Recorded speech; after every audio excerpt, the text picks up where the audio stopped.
आणि पहिली मोठी बातमी आहे कोकणातून। रत्नागिरी जिल्ह्यामध्ये शिवसेनेमधल्या बंडखोरीला अखेर वाचा फुटली आहे। दापोली आणि मंडणगड तालुका प्रमुख आणि उपविभाग प्रमुखांसह कार्यकारिणीनं राजीनामे दिले। गेल्या काही दिवसांपासून नाराज असलेले माजी आमदार सूर्यकांत दळवी यांच्या समर्थनार्थ सर्व पदाधिकाऱ्यांनी राजीनामे सादर केलेत। केंद्रीय मंत्री अनंत गीते आणि कॅबिनेट मंत्री रामदास कदम यांच्या कार्यपद्धतीवर तोफ डागून त्यांनी कालच आपली नाराजी व्यक्त केली होती। गेल्या विधानसभा निवडणुकीमध्ये आपल्याला पाडणाऱ्यांना जिल्हा परिषद आणि पंचायत समितीची तिकीटं मिळाल्याचा दावा दळवी यांनी केलाय। दापोली, खेड, मंडणगड या 3 तालुक्यात दळवींना मानणारा मोठा वर्ग आहे। त्यामुळे दळवींची ही नाराजी शमवण्यात पक्षाला अद्यापही यश येताना दिसत नाहीये। याचा फटका निश्चितच शिवसेनेला बसू शकतो। येत्या 2 दिवसात भूमिका जाहीर करणार असल्याचं सूर्यकांत दळवींनी सांगितलंय। कार्यकारिणीच्या बैठकीमध्ये गद्दारांच्या नेतृत्वाखाली काम करायचं नाही। मग संघटनेचं कोणतेही पद असो किंवा लोकप्रतिनिधित्व असो, आणि ह्या निवडणुकीमध्ये ज्यांनी ज्यांनी पक्षाच्या विरोधामध्ये काम केलं त्यांनाच काही ठिकाणी उमेदवारी दिलेल्या आहेत। त्यामुळे निष्ठावंतांचा आता कुठेही मोल राहिलेला नाही किंवा निष्ठावंतांना कुठेही त्याची गरज आहे असं वाटत नाही। आणि म्हणून कार्यकारिणीच्या बैठकीमध्ये आम्ही राजीनामा हा निर्णय घेतलेला आहे। आणि राजीनामा देताना हजारो कार्यकर्त्यांनी हजारो मतदार आमच्या सोबत असतील। पुढील निर्णय काही दिवसातच होईल। आणि याविषयी अधिक चर्चा करण्यासाठी सध्या आपल्या सोबत फोन लाईनवरून कॅबिनेट मंत्री रामदास कदम आहेत। कदम साहेब, आपल्या आणि अनंत गीतेंच्या कार्यपद्धतीवर तोफ डागलेली आहे दळवी यांनी, आणि त्याचबरोबर कार्यकारिणींनी सुद्धा त्यांना समर्थन दिल्याचं दिसतंय त्यांच्या राजीनामा सत्रातून।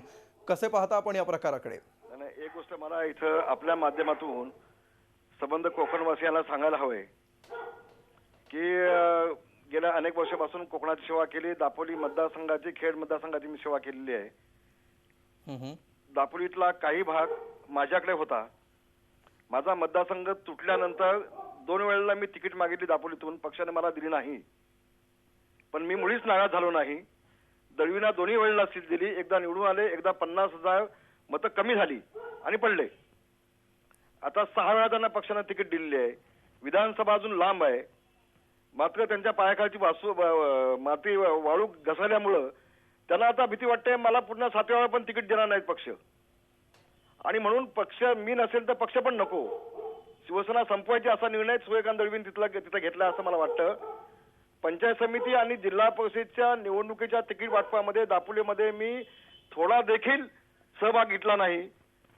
पूर्णपणे त्यांना ते अधिकार दिले होते। तालुका प्रमुखांना अधिकार दिले होते, संपर्क प्रमुखांना अधिकार दिले होते, जिल्हा प्रमुखांना अधिकार दिले होते। आणि तिथले स्थानिक खासदार म्हणून गीते साहेबांना अजिबात एक पण सीट द्यायची नाही। मी म्हणेन तेच झालं पाहिजे। अशा प्रमुखाची भूमिका सूर्यकांत दळवी यांनी आतापर्यंत हेतुपुरस्सर घेतली। आणखी एक गोष्ट मला सांगायला हवी, त्या जावकर म्हणून त्या ताई आहेत, मॅडम आहेत, जिल्हा परिषद सदस्या। गेल्या 20 वर्षापासून त्या एका घरामध्ये त्यांना तिकीट दिल्या जात आहेत।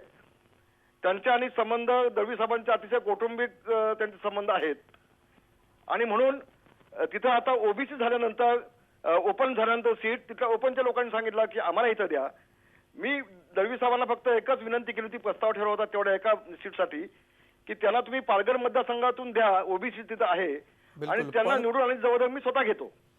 बिलकुल, मात्र त्यांना स्वतःला तिकीट मिळालं नाही असं तुम्ही म्हणताय। मात्र त्यांच्याबरोबर जे इतर कार्यकारिणींनी सुद्धा राजीनामे दिलेले आहेत, या सगळ्यांचाच दळवी यांना जर समर्थन असेल तर याचा अर्थ शिवसेनेच्या तिकीट वाटपावर शिवसेनेच्या सर्वसामान्य कार्यकर्त्यांची सुद्धा नाराजी आहे, असं होत नाही का कदम साहेब?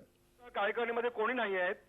आपण ती कार्यकारिणी पाहिली, हॅलो हो, आपण ती कार्यकारिणी पाहिली तर त्यांनी त्यांच्या सोयीसाठी केलेली ती कार्यकारिणी आहे। त्याच्यामध्ये ग्रामपंचायतचे माजी सदस्य, ग्रामपंचायतचे त्यामध्ये एक ज्येष्ठ शिवसैनिक म्हणजे सुटला पदावर पण नाही, असं त्यांचंच ते 5-7 लोकांचं त्यांनी त्या ठिकाणी ती कार्यकारिणी दाखवली, त्यांचीच माणसं। आणि मग आता कार्यकारिणी म्हणून तेच झालं पाहिजे अशा पद्धतीचा त्यांनी हट्ट पकडला। बिलकुल, पण कदम साहेब, दळवी यांची ही भूमिका शिवसेना किती गांभीर्याने घेतीये? नाही, तो आता निर्णय उद्धवजी घेतील, पक्षप्रमुख घेतील। मात्र आतापर्यंत माझ्यावरती कोणी बोट दाखवायची हिंमत केली नव्हती कोकणामध्ये। सूर्यकांत दळवींना माझी एवढीच विनंती आहे, तुम्हाला पक्षातून जायचं असेल भाजपमध्ये तर लवकर जा, मला कसली अडचण नाही, पण पक्षाला बदनाम करून जाऊ नका। बिलकुल, ते भाजपमध्ये चाललेत अशी तुम्हाला खात्रीशीर माहिती आहे का कदम मी साहेब? म्हणेन अनेक वेळा बातम्या आल्या, ते मुख्यमंत्र्यांना पण भेटून गेले आणि म्हणून जाता जाता अशा पद्धतीनं शिवसेनेच्या नेत्यांना बदनाम करून जायचं, मंत्र्यांना बदनाम करून जायचं असा डाव त्यांचा आहे. आम्ही त्याला भीक घालीत नाही. त्यांना जायचं तर लवकर त्यांनी जावं. कल धन्यवाद रामदास कदमजी झी 24 तासला दिलेल्या या प्रतिक्रियेबद्दल. सूर्यकांत दळवी यांना भाजपमध्ये जायचं असेल तर त्यांनी जावं, मात्र शिवसेनेला बदनाम करू नये आणि त्यांच्याबरोबर ज्या कार्यकारिणींनी राजीनामे दिलेले आहेत त्या कार्यकारिणीमध्ये कुठलेही मोठे पदाधिकारी नसून निवडक आणि अत्यंत स्थानिक पातळीवरचे कार्यकर्ते आहेत, अशा प्रकारची प्रतिक्रिया रामदास कदम यांनी झी 24 तासकडे नोंदवलेली आहे. झी 24 तास रहा एक पाऊल पुढे.